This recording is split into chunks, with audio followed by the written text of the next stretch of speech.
এই কনসেপ্টটাই, এই যে কথাটা, এটাকে ক্লিয়ার হওয়া দরকার। যখনই অলিম্পিক বা কমনওয়েলথ ইন্টারন্যাশনাল যে টুর্নামেন্টগুলো হয়, এই টুর্নামেন্টগুলো কোনো রাজ্যের হয়ে সেখানে প্রতিনিধিত্ব খেলোয়াড়রা করে না।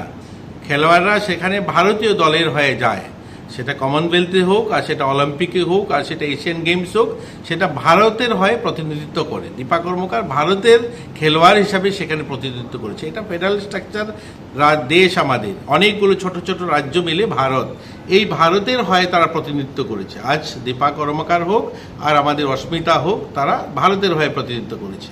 হ্যাঁ, তাদের জন্মস্থান আমাদের ত্রিপুরা রাজ্য, এত আমরা গর্বিত, আমরা তাদেরকে নিয়ে গর্ব করি যে আমাদের এখানকার মেয়েরা সেখানে ভারতের হয়ে প্রতিনিধিত্ব করে সম্মান অর্জন করেছে। এখন যে বিষয়টা আপনি বোঝাতে চাইছেন যে আমাকে দীপা কর্মকারকে ওনারা চাকরি দিয়েছেন, হ্যাঁ, দীপা এইবারটা ওই সময় তিনি খেলেছেন। দীপা কর্মকার ওই সময় অ্যাওয়ার্ড জিতেছে। দীপা কর্মকার ওই সময় আমরা দেখেছি বিভিন্ন টুর্নামেন্টে তিনি জয়ী হয়েছেন, তার জন্য তারা পিআই চাকরি দিয়েছেন।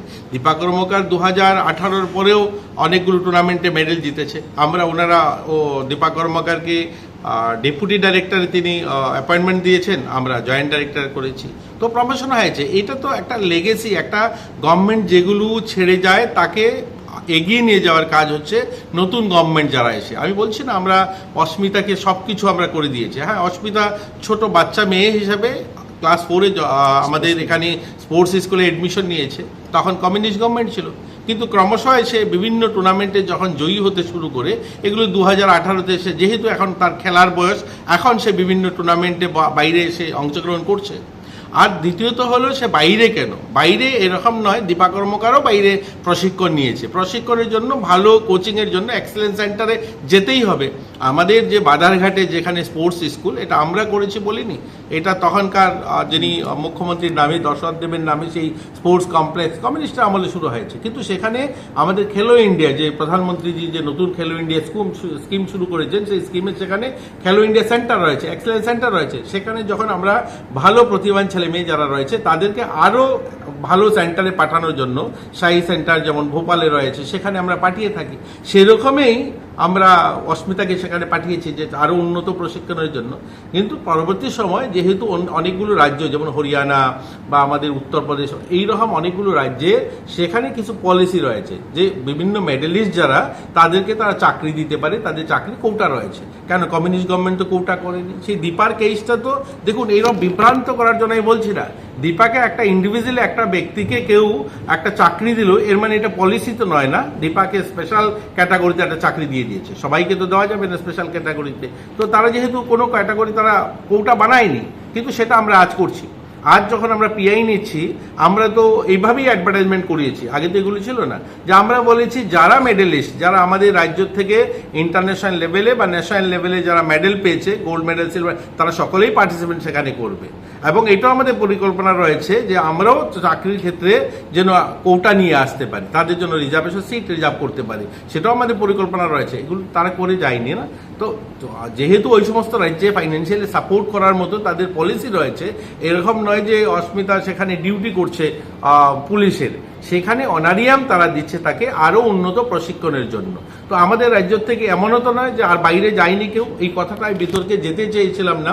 একটা আনন্দের সংবাদ এটা আমাদের জন্য, আমরা খুশির সংবাদ, আমাদের রাজ্যের মেয়ে গোল্ড জিতেছে। আমাদের রাজ্য থেকে কল্পনা দেবনাথ অর্জুন অ্যাওয়ার্ডি, এখন বাইরে থাকেন না, তিনি বাইরে কিছু করছেন না। আমরা তো কল্পনা দেবনাথকে এনেও এখানে সম্মান করেছি। মন্টু দেবনাথ শাহী সেন্টারে কলকাতাতে তিনি চাকরি করতেন না, জব করতেন না, তিনিও তো ত্রিপুরাতে অর্জুন অ্যাওয়ার্ডি ছিলেন। আমাদের মানে অলিম্পিকে পার্টিসিপেন্ট তো তিনি আজ থেকে 50 বছর আগে পার্টিসিপেন্ট করেছেন, তো তিনিও তো বাইরে কাজ করেছেন, তিনিও তো কলকাতা শাহীতে কাজ করে এসছেন। আজকে সোম দেববর্মন বাইরে করছে না, আজকে সোম দেববর্মনও তো বাইরে কাজ করছে।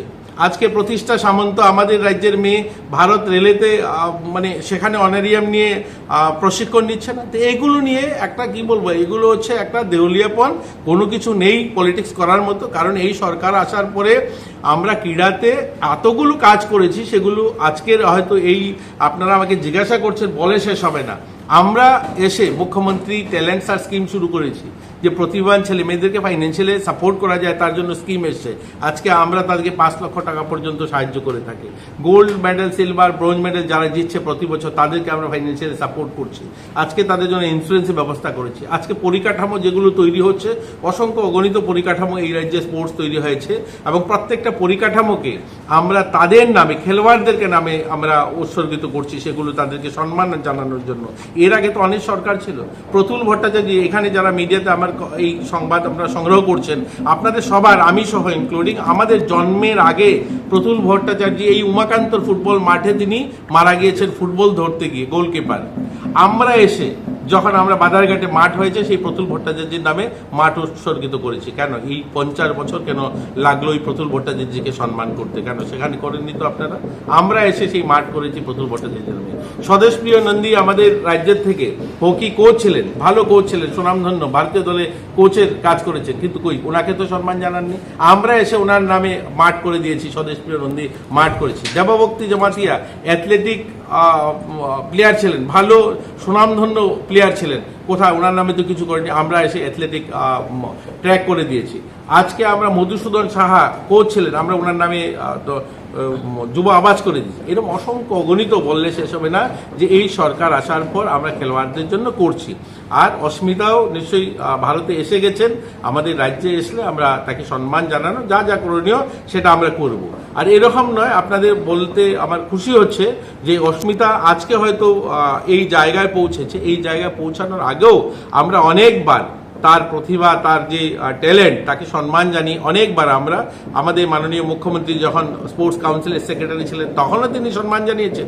2025-এর আমার পেজে দেখবেন, 2025-ও আমরা যে ইন্টারন্যাশনাল স্পোর্টস ডে যেটা মানিয়ে থাকি, সেখানে এই বাধারঘাটে 2025-এ আপনারা দেখেছেন, মিডিয়া ফুটেজ পেয়ে যাবেন, সেখানেও আমরা ডেকে ওকে সম্মান জানিয়েছি। তো এরকম নয় যে আমরা ত্রিপুরার যে ভুলে গিয়েছি। যেহেতু একটা মানুষের, একটা সরকার একটা জায়গার থেকে তাকে ফাইন্যান্সিয়ালি সাপোর্ট করছে, সাহায্য করছে, আমরা ধন্যবাদ জানাবো।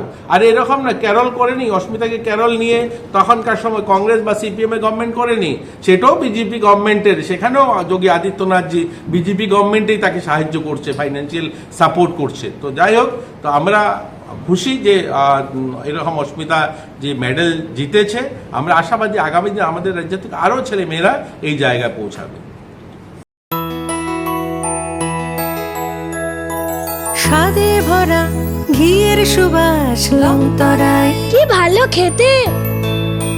শুদ্ধ ঘিয়ের আবেশ ভরা লংতরায়, অপূর্ব সুগন্ধ, পুষ্টি ভরা ঘিয়ের খাবার, কাওয়া ঘি প্রিয় সবার লংতরায়। একেই বলে বিশুদ্ধ ঘি।